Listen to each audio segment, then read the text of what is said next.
Today, I want to talk about something that I don't think gets spoken about enough. Traveling when you're autistic is brilliant, but it's also absolutely exhausting if you don't plan it right. My brain loves new experiences, but only if I prepare properly. Otherwise, I'm overwhelmed before we even leave the house. So I thought I'd sit down today and talk you through how I actually plan my trips as an autistic traveller. How I prepare, how I structure things, how I make sure I don't burn myself out before the holiday even starts, and how I make trips work for me and for Anna with her chronic pain. And I've got a couple of examples from our upcoming trips because we have a very busy few months of travel coming up, starting later this month. But first, let me explain how this works for me. My autism basically means I need a mix of the familiar and the new. If everything is new all at once, I'm done.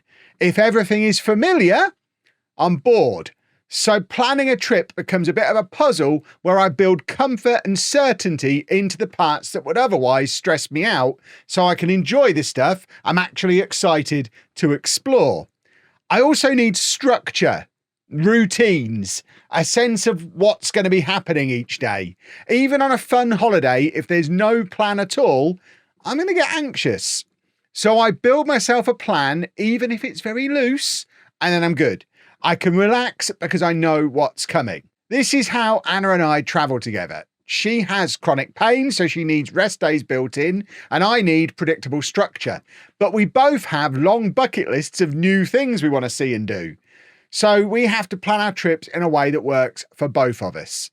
A good example of that is later this month. We're off to Birmingham Comic Con, followed by the Birmingham Christmas Market. We go every single year. It's basically the start of Christmas, as far as I'm concerned.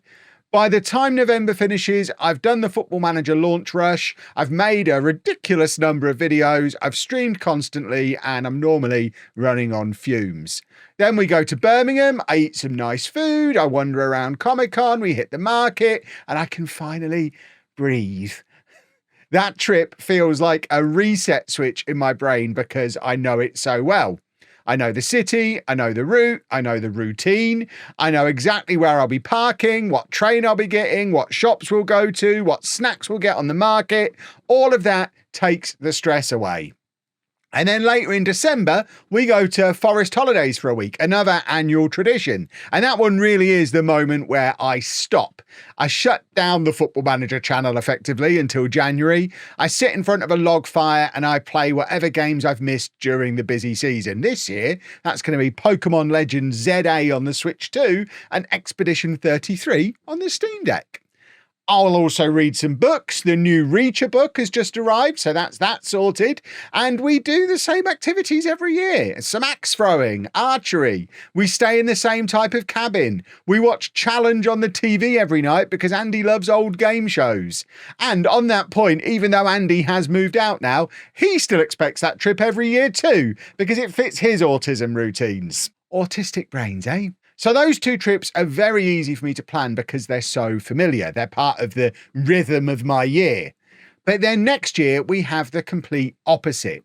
In February, we're doing our first ever multi-stop cruise. A new ship, new ports, new countries, a much bigger ship than anything we've been on before. It's very much the other end of the spectrum from any of the cruises we've been on previously. So I've been doing a lot of research already. I'm watching ship tours on YouTube, reading about the ports, figuring out what each day will look like. And what's interesting is that even this trip has a nice mix of the familiar built in. Might be why I chose it. We start in Southampton, which is familiar to me. It's where our previous two cruises have sailed from, so we know what we're doing there. That keeps my stress down on the travel day. And then day 2 is a full sea day, so Anna can recover from the big travel day the day before, and I can explore the ship without a timetable. Day 3 is Hamburg. Neither of us have ever been to Germany before, so that's got the new country anxiety kicking in, which is why I'm planning that day quite heavily. I'm making sure I know how to get from the port into the city, what the transport looks like, where the Lego store is, all the important stuff. Then days 4 and 5 are Rotterdam. Anna's probably going to pick one of those days as a rest day. And on that day, I'll hop on a train to Amsterdam because if I'm in the Netherlands, I'm not missing out on a visit to one of my favourite Lego stores or a trip to Fibo, the vending machine restaurant. It's kind of my idea of a perfect day. Whereas the other Rotterdam day will be a new city that we can explore together. Then day 6, the ship stops in Zeebrugge and we'll be heading into Bruges. We've been there before, so again, some nice familiar stuff.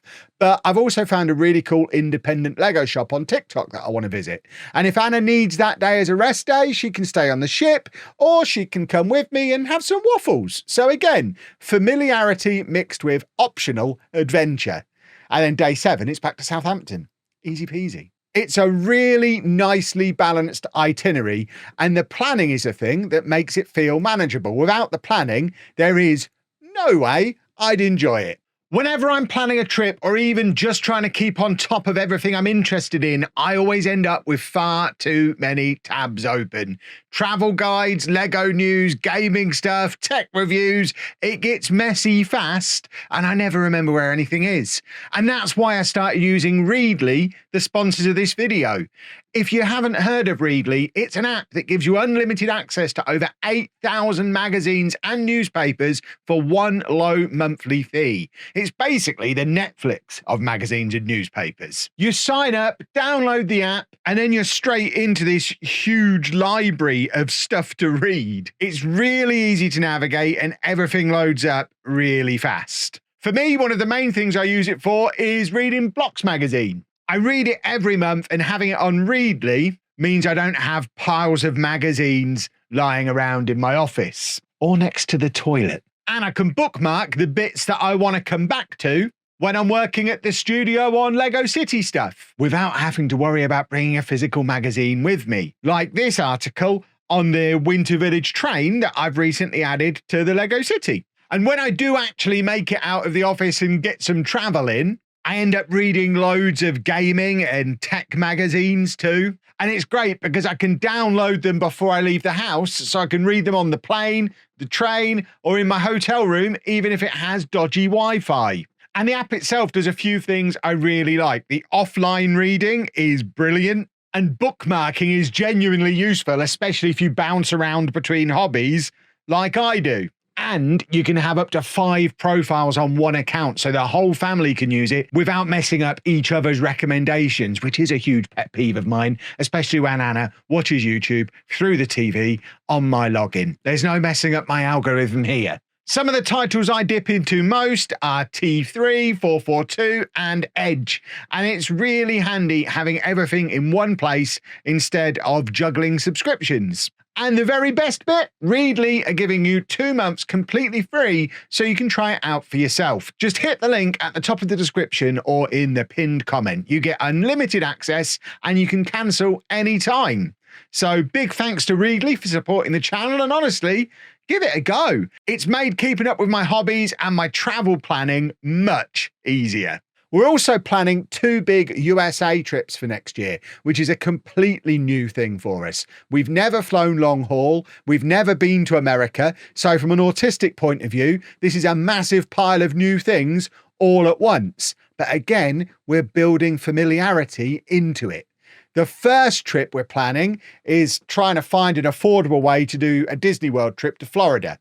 And even though it's a brand new country for us, the trip still has familiar bits built in. We're Disneyland Paris veterans, so the parks themselves won't feel totally new. And because it's likely to be a longer trip, Anna can have proper rest days built in while I go off exploring.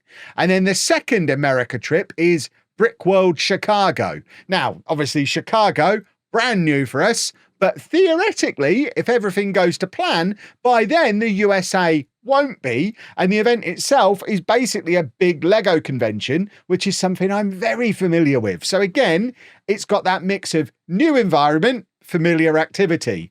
And this is where autistic travel planning works really well for me. I take the scary, uncertain stuff and I anchor it with familiar locations, familiar routines, or familiar activities. Without that structure, trips like this would just be impossible for me to do. So how do I actually plan all this in practice? The first thing I do is look at the shape of the trip. Which days need to be active? Which days can be rest days? Where are the stress points? Travel days are always stressful, for example. Busy cities can be stressful. New countries can be stressful. So I spread those out instead of stacking them on top of each other. Then I look at food, because I like food. It's a big one for me. If I can sort out breakfast and dinner, the rest of the day suddenly feels a lot more relaxed. So I always check places to eat in advance. And then once I've got that, I look at transport. How am I getting from the airport to the port to the hotel or the city centre? What's the easiest route? How do I avoid the busy bits? Sometimes just knowing I've got a simple route planned is enough to make the whole trip feel manageable. And I plan all this in detail. I'm watching videos. I read blogs. I want to know what direction I turn in when I walk out of the terminal, what bus number I'm looking for, how many stops there are on the tram. If I can find a POV video of the journey I'm planning to take, even better. I will watch that multiple times. And then I go through and add in the fun stuff. The Lego stores, bookshops, cool activities, famous tourist things I'm supposed to do in that city, food I want to try, quiet corners for coffee, museums if I'm with someone who likes museums. Anything that makes the day feel enjoyable instead of chaotic. And I'll plan them in detail. I'll get everything booked in advance and not be afraid to plan our timings out for the entire trip. When me and Sheepdog, who is also autistic, went to Barcelona a few years ago to film some content for the channel, I put together a 2-page call sheet that basically planned out the entire trip. And although we didn't end up following it to the letter, mainly because we couldn't find an Uber or a taxi after the football match and ended up having to walk an hour back into the city centre, just having it planned in this kind of detail made the whole thing much less stressful, so we could focus on having a good time and making a cool video while we were there. The key thing is reducing the number of surprises.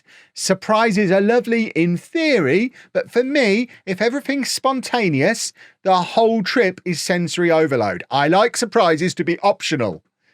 So my planning gives me the structure I need to feel safe. And within that structure, I can relax and enjoy the new bits. That balance is a thing that actually lets me travel without burning out. Hopefully that gives you a bit of insight into how I plan my trips and how I make travel work for me as an autistic adult.